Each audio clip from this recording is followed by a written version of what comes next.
नमन करने के पीछे जो उद्देश्य है वो ये है कि जब हम उनका जीवन संघर्ष देखते हैं तो इतने कष्ट में उन्होंने ये संघर्ष को आगे बढ़ाया है। उनके जीवन संघर्ष को पढ़ के ही हमें बहुत हिम्मत मिलती है और हम ये मानते हैं कि अगर वो ना होते और संघर्ष ना करते तो शायद हम कमजोर वर्गों के जीवन में ये उजाला नहीं आते। इसलिए मैं उन तमाम महापुरुषों को अपने श्रद्धा के सुमन अर्पित करता हूं, लेकिन मैं धन्यवाद देना चाहता हूं आप सब लोगों का, जिस तरह के पहरे लोकतंत्र में लगे हैं पिछले 3 दिन के अंदर। मैं उसके लिए पुलिस का, एडमिनिस्ट्रेशन का भी बहुत बहुत आभारी हूं। लोकतंत्र में इस तरह के पहरे मैंने पहले कभी नहीं देखे थे कि रैली नहीं कर सकते हैं, यात्रा नहीं कर सकते हैं, अपनी बात नहीं कह सकते हैं।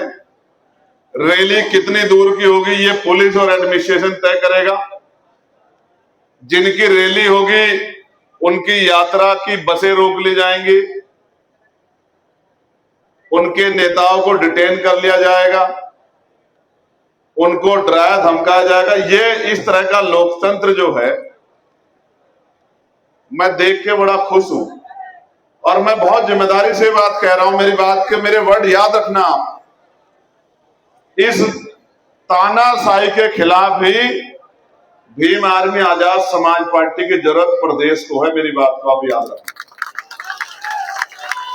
अगर हालात सामान्य होते, चुनी हुई सरकारें जनता का काम करती तो शायद ऐसे विकल्प की आवश्यकता नहीं पड़ती।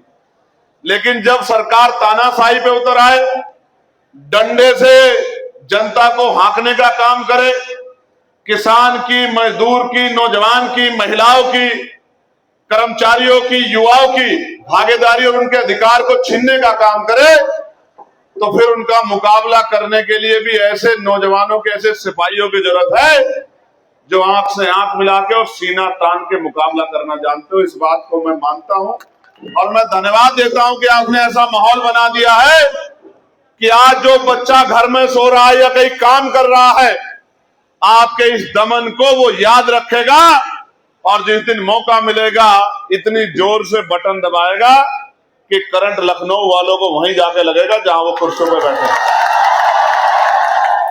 और मैं फिर कह रहा हूं, ये भारत है और ये मेरठ, शामली, मुजफ्फरनगर, सहारनपुर, बागपत, ये वो क्रांति धरा बिजनौर जो निमट तो सकता है लेकिन झुक नहीं सकता। इस मिट्टी को नहीं जानते आप, इस मिट्टी को नहीं जानते आप। आपने देखा होगा कोई और एरिया, ये वो एरिया जब ठान लेता है तो फिर झुका के छोड़ता है। जितनी चाहे ताकत लगा लो, ना हम गर्मी से डरते, ना हम आंधी से डरते, ना तूफान से डरते, ना लाठियों से डरते, ना गोलियों से डरते। हम उन संतों गुरुओं को भी मानते हैं जो अहिंसा के रास्ते पे हैं और हम उन बहादुर क्रांतिकारियों को भी मानते हैं जिन्होंने 19 साल की उम्र में देश की आजादी के लिए शहादत दी है।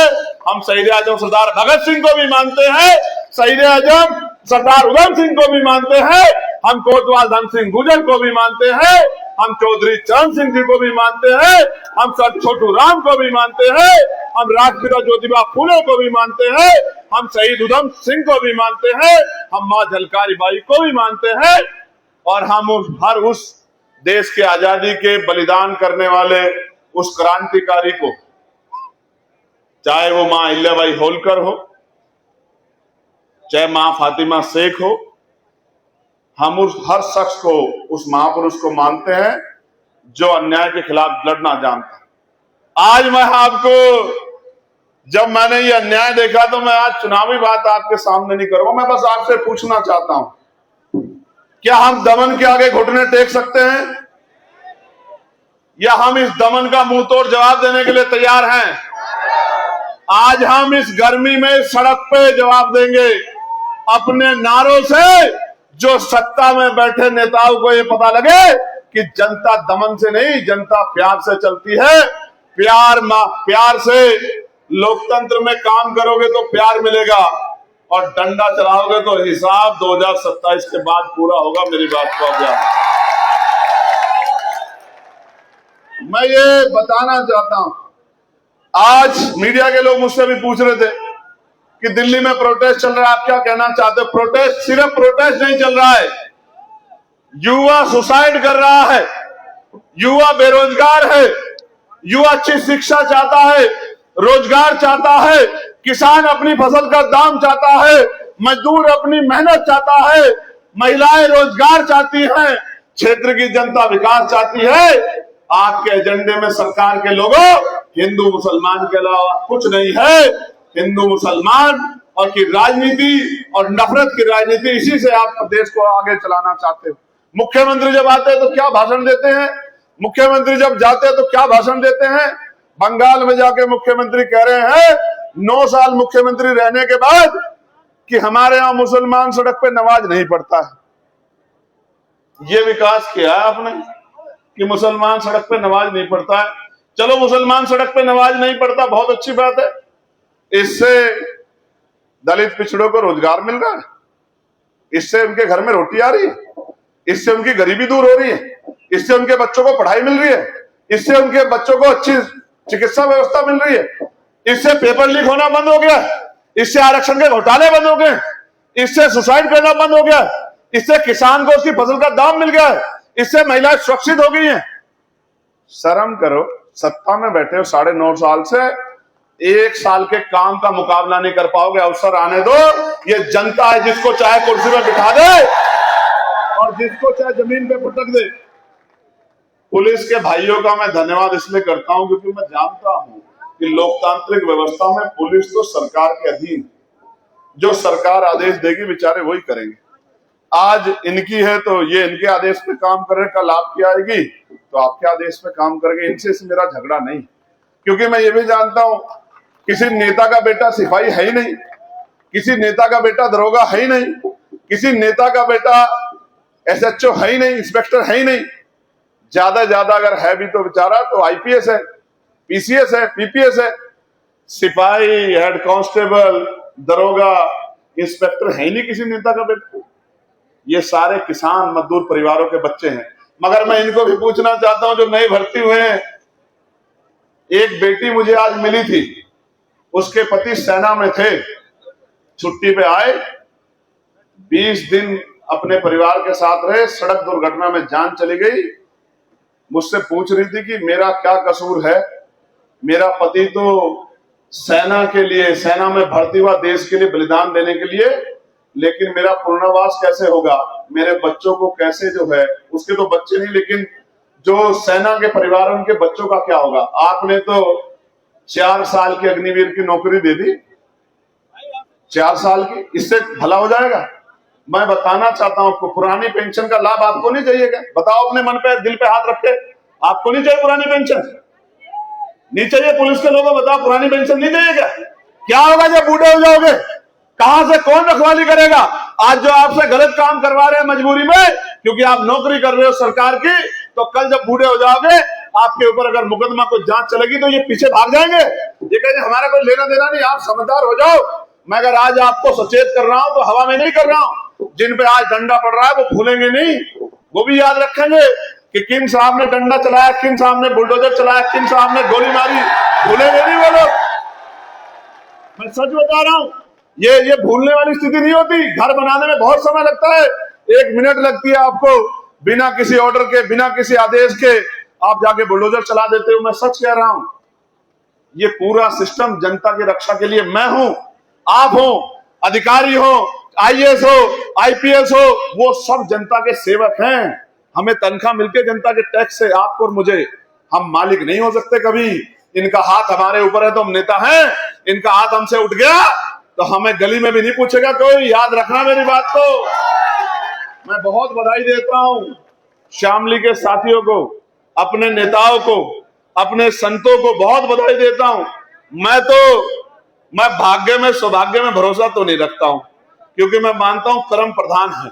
अगर मेरे सामने थाली में रोटी रखी हो ना खाऊं तो मेरे पेट में नहीं जाएगी। मैं इस बात को समझता हूं। मैं किसान हूं, मुझे पता है अगर खेत में समय पे जुताई नहीं की और बीज समय पे नहीं गिरा, समय पे पानी नहीं दिया, समय पे खाद नहीं गिरा, समय पे निलाई नहीं की, कटाई नहीं की, छटाई नहीं की, दवाई नहीं डाली, तो फसल नहीं होगी। मैं जानता हूं, मैं किसान हूं, मुझे पता है आज किसान किस हालत में है। फसलों के दाम नहीं मिल रहे हैं, लेकिन सरकार ने महंगाई से कमर तोड़ दी। 993 रुपए बढ़ा दिए सिलेंडर पे। कितने? 50 रुपए बढ़ते थे तो इनकी महिला नेता गले में सिलेंडर टांग लेती थी। 50 रुपए इन्होंने 993 रुपए बढ़ाए और कच्चे तेल के दाम गिर रहे हैं। प्रधानमंत्री कह रहे थे कुछ दिन पहले आर्थिक मंदी आ रही है, आर्थिक मंदी आ रही है, आर्थिक मंदी आएगी तो सबसे पहले गला घुटेगा नौजवान का, क्योंकि कंपनियां अपने यहां से लोगों को निकाल देगी रोजगार से, तो नौजवान बेबस हो जाएगा, नौजवान कमजोर पड़ जाएगा। इसलिए मैं आपसे कहना चाहता हूं,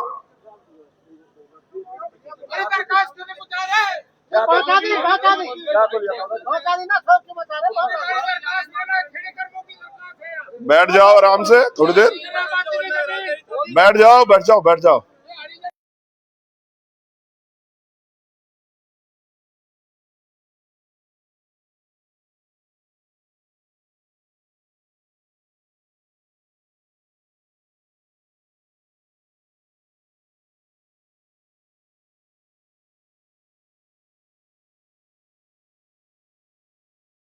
इस निकम्मी सरकार में लोग पीड़ित इतने, क्या करें हम लोग बताओ।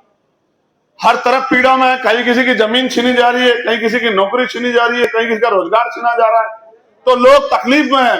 और आजाद समाज पार्टी के नेताओं से उम्मीद है, इसलिए बेचारे दरखास्त लेके खड़े हैं। उनकी क्या गलती कब माना जाए? अगर समय पे काम हो जाए, आप अपने आप बताओ, बात बदल गई है, आप अपने आप बताओ कोई दफ्तर है जहां बिना पैसों के काम हो रहा हो? फिर क्यों नहीं हो रहा? क्योंकि सरकार ने कहा है हम भी लूट रहे हैं, आप भी लूटो, मिलके लूटेंगे, किसी की दिक्कत ही नहीं। ये जनता की सरकार नहीं है, ये लुटेरी सरकार है, लुटेरी। और लुटेरी सरकार अपने एजेंडे को अधिकारियों को भी समझाना चाहती है। मैं अच्छे अधिकारियों से कहना चाहता हूं, अच्छे अधिकारी को सम्मान मिलेगा, और जो नुकसान करेगा, गलत काम करेगा, संविधान खिलाफ जाएगा, तो भैया जांच तो उसकी भी होगी। मेरी बात को आप याद रखें। प्यारे साथियों, मैं आर्थिक मंदी की बात कर रहा था, तो प्रधानमंत्री जी ने कहा सोना मत खरीदो, तो भैया बिजली दे दो तो कम से कम सो तो जाएं घर में आराम से। आपने तो बिजली भी छीन ली। बिजली में आपने प्रीपेड मीटर लगा दिए, स्मार्ट मीटर लगा दिए। 500 रुपए जो बिल आता था कुछ साल पहले, वो 5000 रुपए चला गया। आपने कटौती में जो है नया आपने पावर प्लांट तो लगाया नहीं, लेकिन बिजली कटौती इतनी बढ़ा दी, मैं रुका था रात बुढ़ाना, मुझसे मत कहलवाओ, हर 1 घंटे बाद कट लग रहा था। अगर जनरेटर ना होता तो पूरी रात जाग के निकालनी पड़ती। मुझे तो जनरेटर मिल गया, लेकिन इस जनता को जनरेटर कहां से मिलेगा? इनको कहां से जनरेटर मिलेगा? इनकी तो आमदनी भी इतनी जितना तेल फूक जाएगा। आप समझे? अगर 1 हफ्ता जनरेटर चल गया इन गरीबों के यहाँ, तो 20 दिन इनके बच्चे भूखे मरेंगे। ये हालात है उत्तर प्रदेश की। इसलिए मैं कह रहा हूं, जिस सरकार पे कोई विजन ना हो, जिस सरकार पे कोई नीति ना हो, जिस सरकार पे कोई एजेंडा ना हो, तो वो अपने आप को सत्ता में बना के रखने के लिए लोगों को लड़ाने के अलावा कोई काम नहीं करेगी। मैं आपको कहना चाहता हूं, आप पहले भी यही रहते थे, भाईचारा बना के रहोगे तो अपनी समस्याओं से लड़ोगे, और इनके एजेंडों में आ जाओगे तो आपस में लड़ते रहोगे। आपस में लड़के जमीन में तो जा सकते, इज्जत की जिंदगी प्राप्त नहीं कर पाओगे। मेरी बात को याद रखना। और थाने कचहरियों में मुकदमे से आपका भला नहीं होगा, जिसका भला होता है थाने कचहरी मुकदमे से, आपको पता है। इसलिए मैं आपसे कह रहा हूं, देश बदल गया है। सुप्रीम कोर्ट के जज कहते हैं 27 लाख वोट अगली बार डाल लेना, और भारतीय संविधान कहता है कि हर एक व्यक्ति की वोट का अधिकार सुनिश्चित होना चाहिए, उसकी वोट को कोई छीन नहीं सकता है। देश बदल गया है, देश बदल गया है। जो SIR करवाते हैं बंगाल में, वो चीफ मिनिस्टर के सलाहकार बन जाते हैं इस्तीफा देके। यानी कि जो जितनी बड़ी चोरी करेगा उसको उतना बड़ा सम्मान मिलेगा। देश बदल गया है मेरे लोगों, आपको भी बदलना पड़ेगा, आपको भी एकजुट होना पड़ेगा। एकजुट हो जाओगे तो आपके बच्चों का भविष्य सुधर जाएगा, और एकजुट नहीं होंगे तो अन्याय बढ़ता जाएगा। मैं कहना चाहता हूं, 33 मुद्दे हैं, पर्चे बांटे नहीं बांटे आप लोगों ने लोगों के बीच में? मिले नहीं मिले पर्चे आपको? इन पर्चों को यहाँ पढ़ना, अपने घर जाके पढ़ना, और घर जाके पढ़ के एक एक पर्चे का आकलन करना कि अगर आजाद समाज पार्टी की ताकत बनेगी तो अमीरों का भला होगा या आपका भला होगा। आपको जवाब पर्चा खुद ही दे देगा। हम ये कह क्या रहे हैं? हम ये नहीं कह रहे किसी को उजाड़ देंगे, हम ये नहीं कह रहे किसी जाति को नुकसान पहुंचा देंगे, हम ये नहीं कह रहे किसी को मार देंगे। हम कह रहे हैं कि आपके बच्चों को कक्षा 1 से लेकर कक्षा 12 तक की शिक्षा मुफ्त देंगे, क्वालिटी एजुकेशन देंगे। जो प्राइवेट स्कूलों में मिलती है उससे बेहतर शिक्षा देंगे, आपके बजट में देंगे और आपके बच्चे को पढ़ा लिखा के काबिल बनाएंगे कि वो अपने लिए रोजगार की व्यवस्था कर सके। मेरे बहुत पुराने मित्र नरेश भाई सिंधा जी, सब लोग आज बेचारे मुझे लग रहा है गर्मी का सीना चीर के आए हैं और घर में इतनी बड़ी बड़ी तकलीफें होगी कि बेटी की डेथ होगी, फिर भी यहाँ हमारा हौसला बढ़ाने के लिए आए। मैं उनका बहुत बहुत धन्यवाद करता हूं। मगर मैं ये कहना चाहता हूं, हम लड़ किसके लिए रहे? अपने लिए नहीं, ये सत्य नहीं है। अब मानो मेरी बात पे गौर करो। अगर सिर्फ अपनी लड़ाई होती तो यहाँ तलवे चाट के चमचागिरी करके बहुत लोग राजनीति कर रहे हैं। अगर ये स्वाभिमान सम्मान की लड़ाई ना होती तो इस गर्मी में निकलने का फैसला नहीं होता, सर्दी का इंतजार होता। जब नेता को गर्मी ना लगे, धूप ना लगे। मैं ये मुकाबला करने के लिए आपके बीच इसलिए आया हूं कि आपके अधिकार छीन रहे हैं। अगर आपके बच्चे को शिक्षा नहीं मिलेगी तो वो 400 रुपए की मजदूरी से मुख्य धारा में नहीं आ पाएगा कभी। आप महसूस करके देखो, 22,000 स्कूल बंद करने वाले लोग किसका रास्ता रोकना चाहते हैं, अमीरों का या आपका? महसूस करके देखो सरकारी स्कूलों में किसके बच्चे पढ़ते हैं। महसूस करके देखो, 135 करोड़ की कंपनी 121 करोड़ में बेच देते हैं, जबकि वो कंपनी मुनाफा दे रही है। सारे सरकारी सिस्टम का निजीकरण कर देते हैं क्योंकि पूंजीपति मित्रों को खुश करना है। इसलिए आपको कह रहा हूं, हाईवे बना दिया, बहुत अच्छी बात है, लेकिन हाईवे बनाने के बाद आसपास के रोजगार पे क्षेत्रवासी का अधिकार नहीं है। बिहार से मजदूर लेके आएंगे, महाराष्ट्र से मजदूर लेके आएंगे, कहीं और से मजदूर लेके आएंगे, उड़ीसा से मजदूर लेके आएंगे, लेकिन क्षेत्रीय लोगों को रोजगार नहीं देंगे। ऐसी सरकार से आपका भला नहीं हो सकता। हमें कहां जाना पड़ता है? हाईकोर्ट अगर जाना हो, इलाहाबाद एक दिन बदल जाता है। इलाहाबाद जाने में एक दिन बदल जाता है। इलाहाबाद जाने में हजारों रुपए हमारी जेब से जाते हैं, कोई पूछने वाला नहीं। हमारा रिश्तेदार वहां नहीं रहता, हमारा भाई वहां नहीं रहता। होटलों में जाके पैसे खर्च करते हैं और तारीख लग जाती है, फिर रूठा सा मुंह लेके आ जाते हैं। मैं इसलिए आपको कह रहा हूं, मेरठ में हाई कोर्ट के बेंच की मांग, कितने नेता खड़े हैं भाटी जी? मेरठ में हाई कोर्ट बेंच क्यों नहीं बन सकती? क्योंकि जिनकी समस्या है उनको एहसास ही नहीं है कि अगर एक काम 200 रुपए में हो रहा है और एक काम 15,000 में हो रहा है, उनको पता ही नहीं उनकी जेब कैसे कटती है। मैं तो आपको ये कह रहा हूं, 5 किलो राशन नहीं देंगे धीर सिंह प्रधान जी, 5 किलो राशन नहीं देंगे, लेकिन आपके बच्चे को इतना काबिल बनाएंगे कि वो पढ़ लिख के 50,000 रुपए का रोजगार करेगा। आपका हाथ नहीं फैलने देगा किसी का। रोजगार की कमी नहीं है देश में। मैं आज भी गारंटी से कह रहा हूं, पक्की नौकरियों की कमी कर दी गई है, वरना कॉन्ट्रैक्चुअल लेवल पे एक व्यक्ति की तनख्वाह में 20-20 लोग काम करने को मजबूर हैं। 12-12 घंटे लोगों की कमर को तोड़ा जा रहा है। ये लूटने वाले लोग हैं, ये बर्बाद करने वाले लोग हैं। और देखो, इनकी कथनी करनी के बारे में सुन लो। इनकी कथनी करनी 2015 में मुख्यमंत्री जी कहते थे गाय को राष्ट्र माता का दर्जा मिलना चाहिए। क्यों भाई नवाज भाई, अफजाल भाई? गाय को राष्ट्र माता का दर्जा मिलना चाहिए। अब हम कह रहे हैं आपकी सरकार है, इस पूरे फसाद को खत्म करो, आप दे दो दर्जा। हम मांग कर रहे हैं, दे दो दर्जा। अब कह रहे हैं कोई जरूरत ही नहीं है। 2015 में जरूरत थी गौरा, आज जरूरत नहीं। क्यों? क्योंकि बीफ कंपनियों से चंदा लेके सत्ता में बैठे लोग, धर्म के नाम की राजनीति करने वाले लोग, अगर आप इनका इतिहास आरटीआई के जरिए मांगोगे तो सबसे ज्यादा बीफ कंपनियां चंदा देती होंगी तो भारतीय जनता पार्टी को देती होंगी। आप मेरी बात को चेक करवा लो। इसलिए मैं आपसे कह रहा हूं, बीफ एक्सपोर्ट में पीछे नहीं हटे हम लोग। बीफ एक्सपोर्ट में हमारा नाम आगे बढ़ रहा है क्योंकि बड़ी बड़ी कंपनियों से चंदा लेके और ये धर्म की लड़ाई को आगे बढ़ाने का काम सरकार के लोग कर रहे हैं। मैं आपको बहुत स्पष्ट कहना चाहता हूं, बहुत स्पष्ट, ये मां का बोर्ड तो अल्लाह भाई होलकर का मैंने देख लिया, लेकिन आपको अनुष्का याद है या नहीं है? मेरठ में वो बच्ची जो 44 दिन तक जिसकी डेड बॉडी नहीं मिली वो याद है या नहीं है? ये कानून व्यवस्था है। मुख्यमंत्री कह रहे थे हर चौराहे पे यमराज है, लेकिन अनुष्का पाल हमारी बहन 44 दिन तक वो राष्ट्रीय स्तर की प्लेयर जिसकी डेड बॉडी नाले में सड़ती रही, इस निकम्मी सरकार को हमारी बेटी नहीं दिखाई दी, उसका दमन नहीं दिखाई दिया। इनका यमराज चला जाता है जब कमजोर वर्गों की बेटियों पर अन्याय होता है। मैं यही बताना चाहता हूं आपको, इनकी सत्ता, इनका अहंकार इनको लेकर डूबेगा। और ये जो जुल्म कर रहे हैं हमारे लोगों पे, आपको रवित कश्यप याद है या नहीं है? बुलंदशहर में रवित को मार के जो है किस तरह से वो मेरा भाई, मैं आपको फिर कह रहा हूं, इस अन्याय का क्या जवाब है? अगर पुलिस को छूट दे दी जाए तो गुंडों की हिम्मत नहीं है किसी की हत्या कर दे। मैं फिर कह रहा हूं बहुत जिम्मेदारी से, मैं जानता हूं खाकी को, मैं जानता हूं खाकी के इनकलाब को, मैं जानता हूं खाकी के इकबाल को। अगर खाकी को ताकत दे दी जाए तो किसी गुंडे में हिम्मत नहीं है, वो किसी भी पार्टी जुड़ा हुआ हो, कि वो किसी गरीब की बेटी पर बांह उठा के देख ले।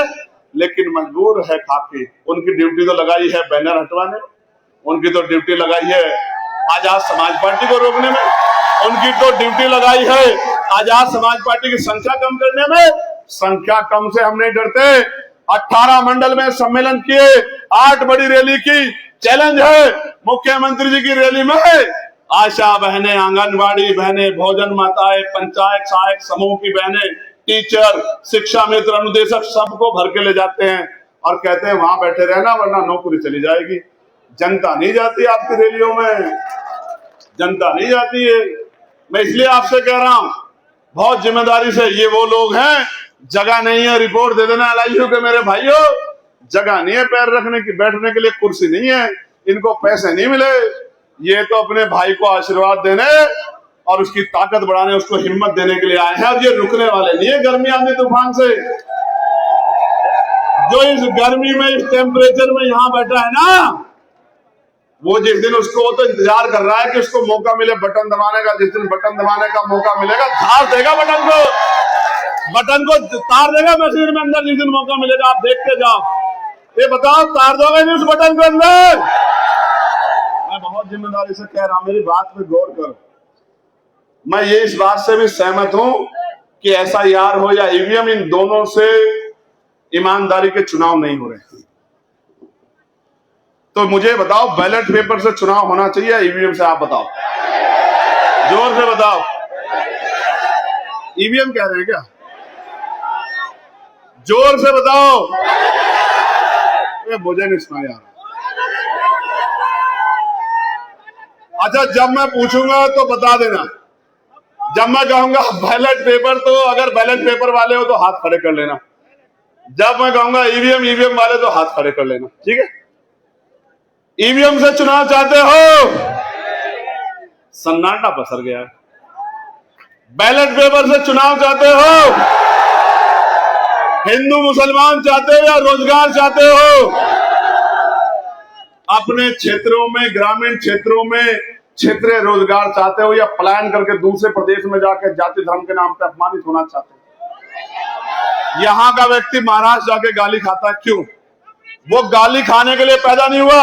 सुनो मेरे भाइयों, वो गाली खाने के लिए पैदा नहीं हुआ, लेकिन वो अपना पेट पालने के लिए और अपनी बहन बेटियों को, अपने बच्चों को अच्छी रोटी दिलाने के लिए वो महाराष्ट्र में काम करने जाता है और फिर वो उत्तर भाषी कहलाने पे, हिंदी भाषी कहलाने पे गाली खाता है। ये दिया है सरकार ने धर्म के नाम पे बांट के। और मैं कहना नहीं चाहता, यही मुजफ्फरनगर उनका प्रैक्टिकल की जगह थी। आप एकजुट नहीं होंगे, इसका खामियाजा आपकी आने वाली नस्लों को भुगतना पड़ेगा। मेरी बात को आप याद रखना। और फिर कह रहा हूं, ये खड़े विजयपाल साहब, झूठा मुकदमा कोई भी हो, अगर किसी ने अपराध किया तो सजा दो, लेकिन सिर्फ धर्म के आधार पर, जाति के आधार पर पैर में गोली मार देना, बुलडोजर चला देना, ये न्याय नहीं है। गोकशी के झूठे मुकदमों में जेल भेज देना, ये न्याय नहीं है। कोई आपके खिलाफ खड़ा हो जाए, पत्रकार को जेल भेज देना, ये न्याय नहीं है। न्याय तब है, ताकतवर वो है जिसके यहाँ हर व्यक्ति महसूस करे कि भाई ये सरकार न्यायपूर्ण सरकार है। ये कहते हैं नया उत्तर प्रदेश, हमें नहीं चाहिए नया उत्तर प्रदेश, हमें न्यायपूर्ण उत्तर प्रदेश चाहिए, जहां पढ़े लिखे नौजवानों को रोजगार मिले, जहां शिक्षा स्वास्थ्य सबके लिए बराबर हो, जहां किसी की हकमारी ना हो, जहां पुरानी पेंशन भी मिले, प्रमोशन में रिजर्वेशन भी मिले, किसानों को उनकी फसलों का दाम भी मिले और किसानों का, बिजली का और एक कर्ज भी माफ हो। हमें वो उत्तर प्रदेश, न्यायपूर्ण उत्तर प्रदेश चाहिए जहां महिलाओं को रोजगार मिले, जहां उनका सम्मान हो, उनकी रक्षा हो, अन्याय होने पे कार्रवाई हो, जहां आशा, आंगनबाड़ी, भोजन माताओं को, पंचायत सहायकों को, रोजगार सेवकों को, पीआरडी के जवानों को, होमगार्ड भाइयों बहनों को, शिक्षा मित्रों को शानदार मानदेय मिले स्वाभिमान सम्मान के साथ। न्यूनतम वेजेस यानी कि 753 रुपए से कम पे कहीं मजदूरी किसी को ना करनी पड़े। अगर कोई मजदूरी करे कंपनी में, फैक्ट्री में, खेत पे, किसी के घर पे, किसी सफाई के काम में, तो कम से कम न्यूनतम 750 रुपए जो केंद्र ने वेजेस तय किए हैं 750 रुपए मिलने चाहिए। यानी कि लगभग महीने के 20,000 रुपए की मजदूरी, उनका वेतन होना ही चाहिए। 20,000 रुपए से कम में घर चलने वाला नहीं है। इस बात को मैं आपके सामने रखना चाहता हूं। और मैं आज कह रहा हूं, मौका दो, 20,000 रुपए से कम का रोजगार नहीं बचेगा किसी के लिए। इस बात को आप मेरी नोट कर लो, ये मेरा कमिटमेंट है आपसे,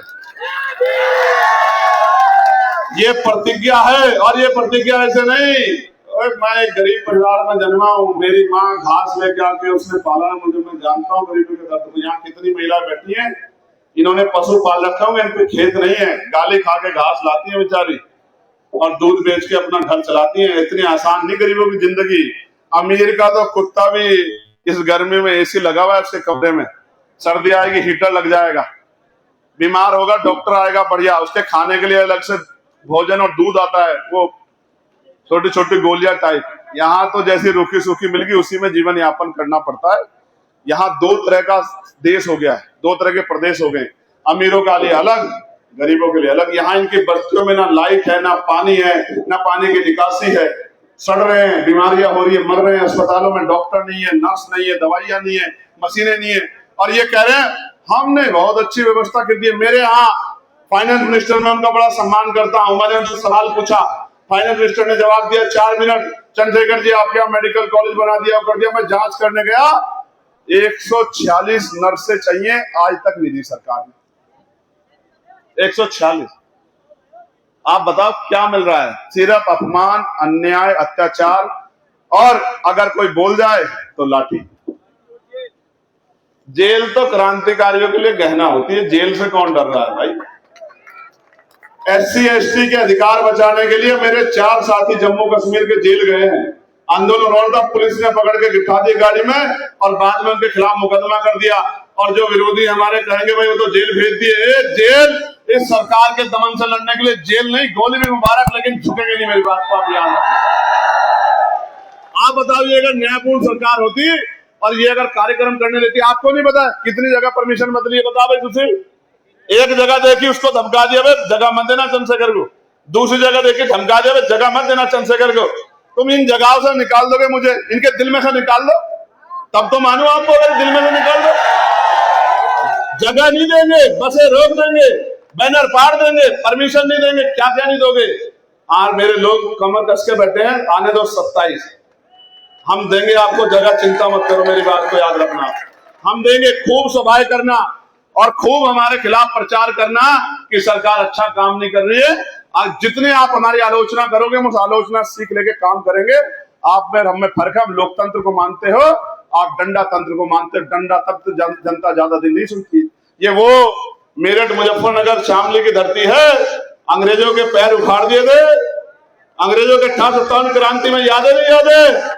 कोतवाल धन सिंह गुर्जर और माता दीन वाल्मीकि जी के नेतृत्व में अंग्रेजों के पैर उखाड़ दिए थे, अंग्रेजों को जगह नहीं मिल रही थी।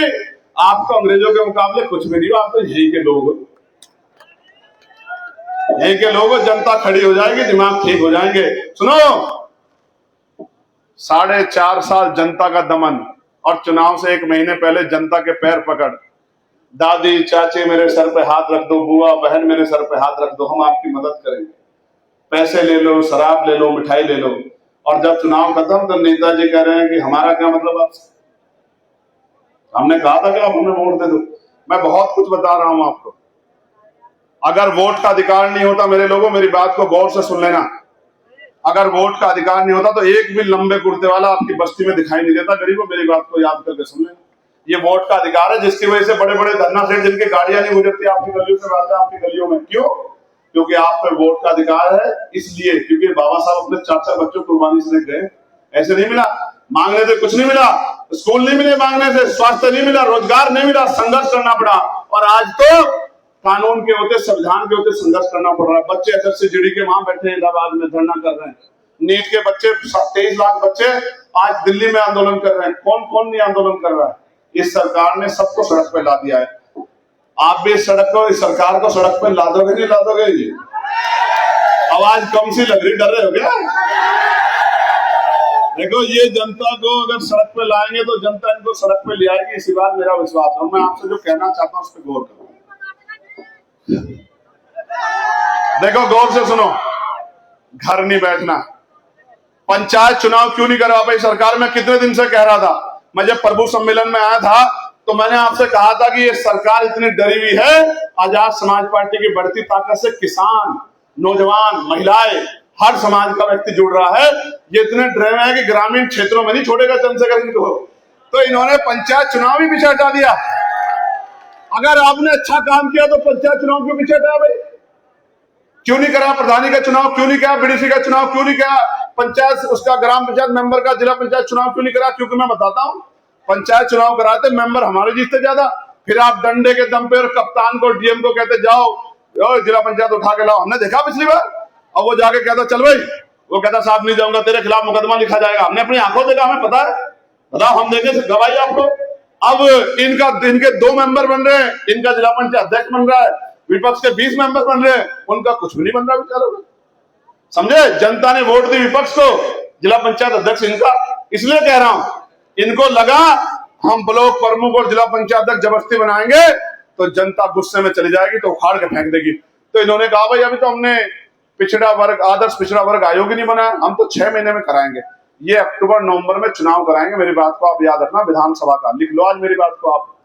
सुनो, इनके पास तंत्र है, मेरे पास एक ही मंत्र है, वो जनता का मंत्र है। मैं कह रहा हूं ये है, चुनाव कराएंगे। आप ये मान लो कि अगले महीने चुनाव है, घर से निकलो अगर इज्जत सम्मान की जिंदगी चाहिए।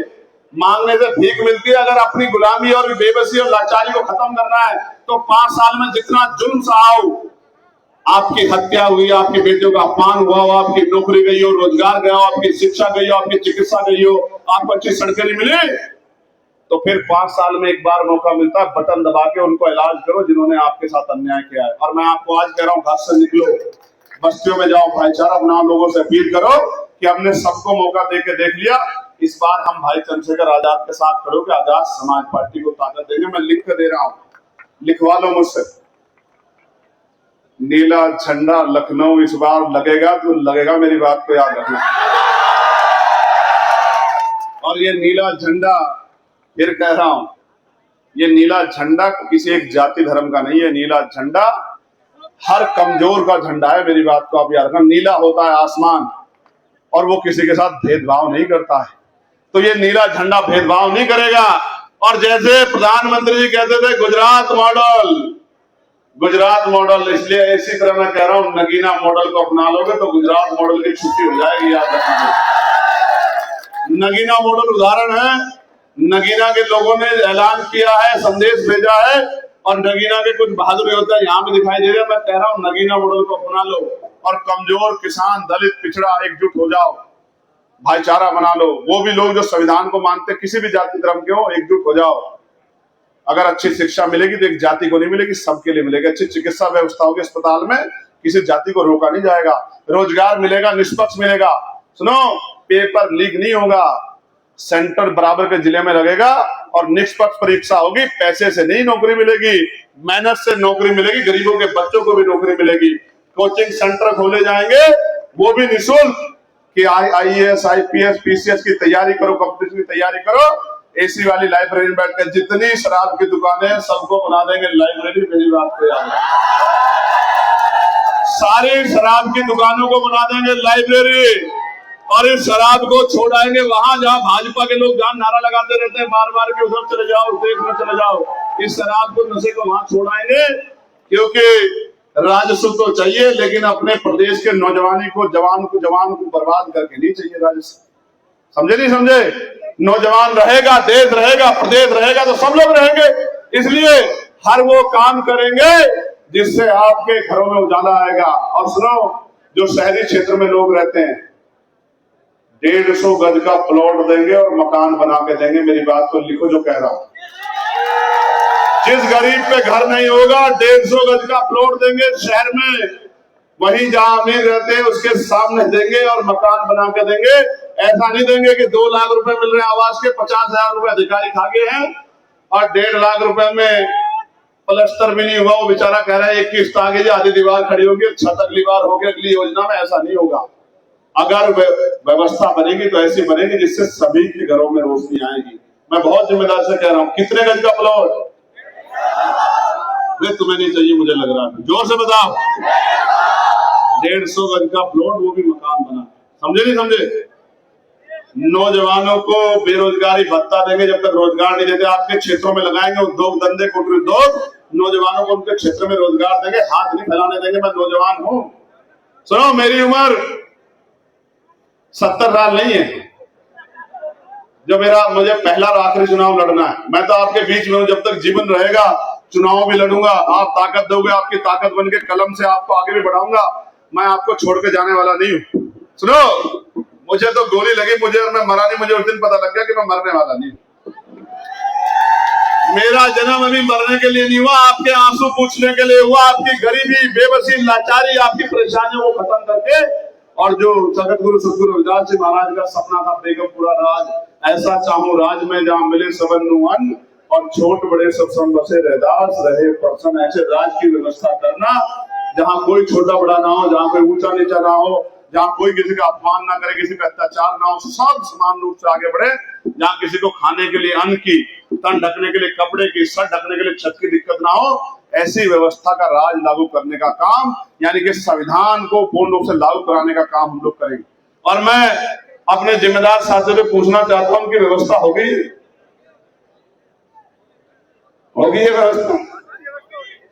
टेम्परेचर क्या है? नहीं, बता दो,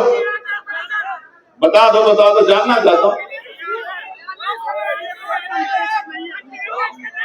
टेम्परेचर क्या है जरा कोई देख के बता देना भाई। सुनो, टेम्परेचर तो बढ़ेगा, लेकिन आपका नहीं, सत्ता वालों का बढ़ेगा। मेरी बात को आप याद रखें। जब उत्तर प्रदेश में राजकाज बना के अति पिछड़ी जातियों को, पाल को, प्रजापति को, कश्यप को, सैन को, विश्वकर्मा को, निषाद को, जोगी को जब 15% अतिरिक्त आरक्षण मिलेगा, 100 में से 15 नौकरी उनके घर आ जाएगी, तो टेम्परेचर तो सरकार का बढ़ेगा, सत्ता वाले का। मेरी बात कह रहा था, जिन्होंने आपके अधिकार छीने। फिर कह रहा हूं, किसी का छीनेंगे नहीं। जब 10% ईडब्ल्यूएस दिया जा सकता है तो 15% ईबीसी को भी दिया जा सकता है। इस मेरी बात को याद रखना। समझे नहीं समझे? फिर कह रहा हूं, दोनों हाथ उठा के बताओ, मदद करोगे नहीं करोगे? शराबबंदी में मदद करोगे नहीं करोगे? रोजगार दिलाने में मदद करोगे नहीं करोगे? ये जुल्म जातीय अत्याचार रोकने में मदद करोगे नहीं करोगे? और जो सबसे सीधे, सबसे भोले मुस्लिम भाइयों कहना चाहता हूं, काहे को अपमान सह रहे हो? इधर आओ, आजाद समाज पार्टी में सम्मान भी मिलेगा, हक भी मिलेगा। कहां इधर को धक्के खाए? फिर कह रहा हूं, एकजुट रहो। हम पहले भारतीय, हम प्रथम और अंत्य भारतीय। जिस दिन देश के हित में और समाज के हित में टकराव होगा तो देश के साथ खड़े रहेंगे। मेरी बात को याद रखना। जब देश के हित में और अपने हित में टकराव होगा, लेकिन जब समाज के हित में और सरकार के हित में टकराव होगा तो समाज के साथ खड़े रहेंगे। मेरी बात को आप याद रखना, नोट कर लेना मेरी बात को। बहुत जिम्मेदारी से कहना, व्यवस्था आपकी हो गई है। कई परेशानियों के कागज आए हैं। कश्यप समाज का स्वागत अधूरा है। मैं मानता हूं आप स्वागत करना चाहते हो, मगर मैं चाहता हूं कि आपकी रक्षा सुरक्षा भी होती रहे। मिलजुल के आगे बढ़ते रहो। यहाँ जाओ, कश्यप समाज के वाले साथ मिलजुल के आगे बढ़ते रहो, भाईचारा बनाते रहो। अच्छा बता, धूप में पैर रुकेंगे तो नहीं संजय? धूप में पीछे तो नहीं हटोगे? धूप में डरोगे तो नहीं? एक मामला यही का है, खेड़ी कर्मों का, जहां अनुसूचित जाति की आबादी हेतु आरक्षित भूमि का अवैध रूपांतरण, illegal equation of SC community reserve land by Shamli Nagar Palika के संबंध में तत्काल स्तर से मैं आज शाम में इसकी जानकारी लूंगा और जो भी बेहतर से बेहतर लड़ाई आपकी लड़ी जाती है हमारे पे दबाव बना रहा है, पिटीशन उठा लो हाई कोर्ट साहब जो है नहीं खाने में बुला के सुनो, ये कोतवाल साहब यही कहीं सुन रहे होंगे भाई दबाव मत बनाओ, दबाव जनता का ही रहने दो, दबदबा जनता का ही रहेगा, दबदबा जनता का ही रहना चाहिए, लोकतंत्र है, आप दबदबा मत बनाओ वरना फिर मुकाबला करना पड़ जाएगा, आपके थाना कचहरियों में भारी हो जाएगा, फिर समझ लो। ठीक है, जनता पे दबाव मत बनाओ, आप मेरे ऊपर दबाव बनाओ, मेरी खाल खींच लो, मुझे लाठियों से मारो, मेरे यहाँ तमाम तरह के प्रयास करो, मैं आपके सामने खड़ा हूँ, लेकिन जनता पे लाठी चलाओगे तो मुकाबला हो जाएगा, मेरी बात को जनता पे उठाओगे तो मुकाबला हो जाएगा, याद रखना। और सुनो, दोनों हाथ उठा के बताओ मदद करोगे नहीं करोगे? नहीं, आवाज कम है, जोर से बताओ। बहुत बहुत धन्यवाद। जय भीम, जय भारत, जय संविधान। मेरे साथ नारा लगाओ, जय भीम, जय भारत, जय संविधान, जय मंडल, जय जोहार, जय जवान, जय किसान।